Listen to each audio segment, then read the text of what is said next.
नमस्कार. आज मंडोगन फराटा येथे आधार केंद्र या ठिकाणी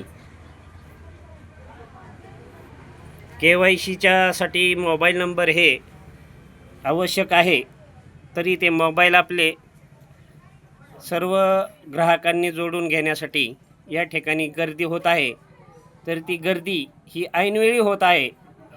महाराष्ट्र शासनाने लाडक्या बहिणी ह्या योजनेसाठी कालावधी दिलेला असतानाही काही महिलांनी मात्र ऐनवेळीस ही गर्दी केल्यामुळे आज मांडोगन फराटामध्ये खूप काही त्रासदायक ही सेवा देण्यास अडचणी येत आहेत. आणि एकच सेंटर असल्यामुळे या ठिकाणी वाद तसेच नंबरबाबत खूप काही वादग्रस्त घटना ह्या घडू शकतात. तरी सर्व जे लाभार्थी आहेत यांनी आपल्याला शासनाने दिलेल्या मुदतीतच आपण आपली KYC राहिली असेल अथवा काही मोबाईल नंबर जॉईन करायचे राहिलेले असतील तर ते मात्र आपण आपल्या हलगर्जीपणामुळे अथवा आपल्या चुकीमुळे मात्र हा ताण जो येत आहे आज यंत्रणेवर याला सर्वस्वी जबाबदार हे उशिरा येणारे नाहीत का असा प्रश्न मात्र निर्माण होत आहे. आणि याचा ताण मात्र या सेंटर चालक यांच्यावरती हा नक्कीच होतो. आणि यामुळे वेळ हा खूप जातो. प्रत्येक जण फोन करून विचारतो माझा नंबर लावता का, माझा नंबर घ्या. आणि लाईनमध्ये उभे राहणारे यांना मात्र कोणतेही प्रकारचा त्रास होऊ नये याची काळजी मात्र आज सेंटर चालक प्रसाद कटारिया यांनी घेतलेली आहे. कोणाचाही नंबर हा मध्ये घेतला जाणार नाही अशी त्यांची प्रतिक्रिया आहे.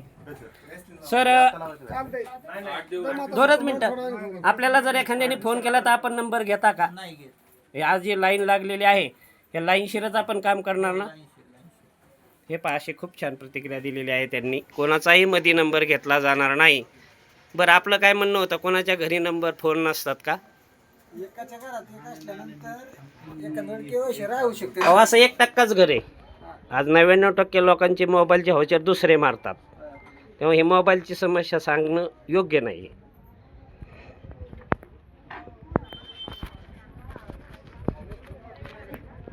आज मंडोगन फराटा येथे लाडकी बहीण KYC यासाठी जी योजना आहे त्यासाठी आपला मोबाईल नंबर आधारला लिंक करावा लागतो. आणि तो आज उद्याची मुदत आहे 18 तारीख. त्यामुळे हे सर्व आज लाईन लागली आहे. 1.5 महिना शासनाने जाहीर केलेला असतानाही ऐनवेळी ही लाईन लागल्यामुळे मात्र आधार कार्ड केंद्र चालक यांच्यावरती हा मानसिक त्रास येत असून या ठिकाणी मागून पुढे गेला असे वादही होऊ शकतात.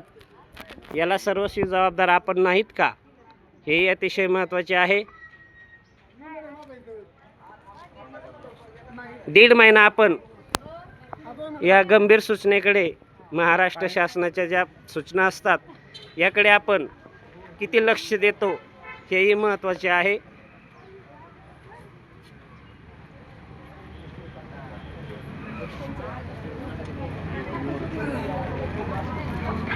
या भागात एकच आधार केंद्र असल्यामुळे